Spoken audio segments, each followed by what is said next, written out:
Blasphemous returns with its dark religious undertones and a metroidvania package. The original, while great, seemed to be a game more loved by players than critics. Developer of the game Kitchen seemed to take this to heart since they set off on the task to make the sequel even closer to the metroidvania genre, and spent 18 months to rebuild the game engine from scratch, leaving all the prior code behind. Of course, the question is, did they succeed? Let's dive in and find out. Blasphemous 2 is all about options. It really does a great job of offering so many different ways to customize out a character through the course of its game. To start, the game makes the player pick one of three weapons. One that's slow and hard-hitting, one that's fast and weak but also offers block counters, or one that is more balanced overall. You're not stuck with these choices though, you will eventually get all of them, and not only do you get them, but you'll also be able to easily swap between them. The game gives you the option on the order you want to swap to, which is pretty helpful, especially when I get to discussing the map and transversal later on.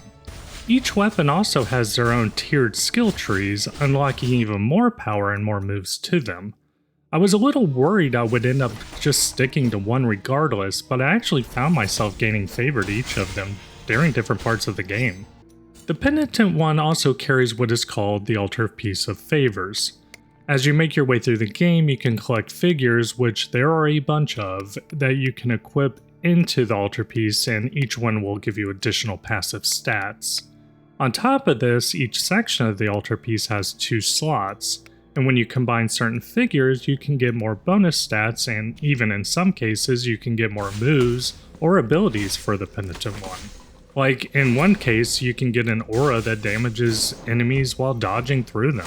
You also have prayers, which come in 2 flavors: verses, which are quick attack magics, and chants, which are more powerful but generally require a lot more fervor to cast. Of course, you have your standard upgrades like increasing health, your fervor, and getting more health vials, as well as the ability to have the health vials be more potent. You also have a Rosary, which has 5 slots. Through the course of the game, you'll collect a large amount of beads to add to the Rosary, each one providing more passives, including increasing your money or XP gained. 4 of the slots are locked initially, which you'll just open up through the course of the game. There are 2 main currencies in Blasphemous 2, the first being Tears of Atonement, which can basically equate to gold and is generally used in shops. The other are Marks, which is used to unlock things like weapon upgrades and slots in your Alterpiece. One of the more standout things about Blasphemous, for me personally, is the unique characters you meet and the quests they offer up. The designs are really great. They have interesting backstories, and it's always nice to have something to do more than just running from boss to boss. The bosses are also very unique, and I actually felt they were easier than the prior game, which I assume is intentional since that seemed to be one of the biggest complaints from reviewers.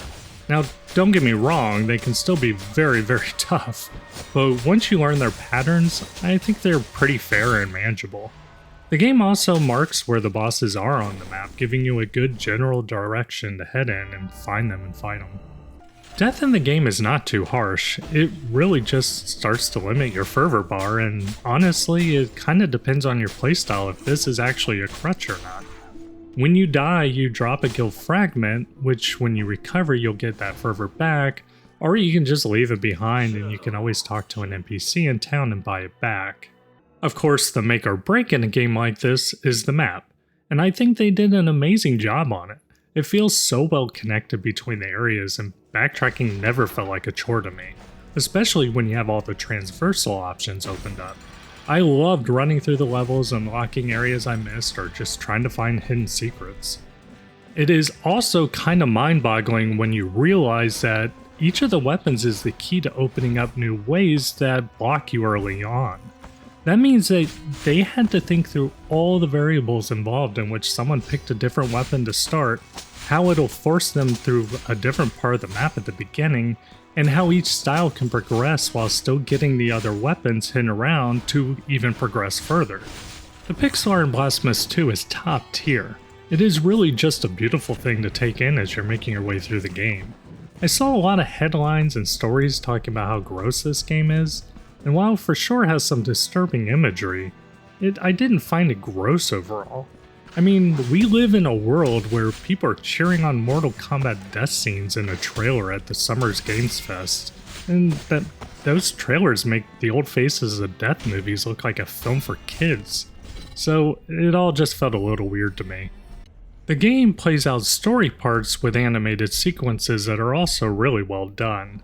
The music never got old and the sound effects were really nice and played well to the different areas. I loved moments like walking into the room with the dying nun and it would just go quiet and the sound of everyone weeping around the bed. It really set the mood for the game.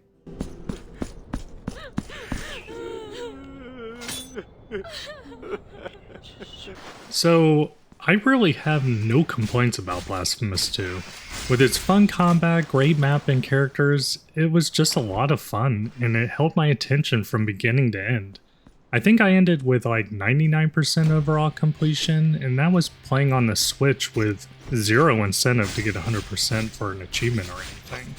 So for me, Blasphemous 2 is a must-buy. If you have played Blasphemous 2, let me know what you thought about it in the comments, and as always, thanks for watching and look forward to more videos from Switchover in the future.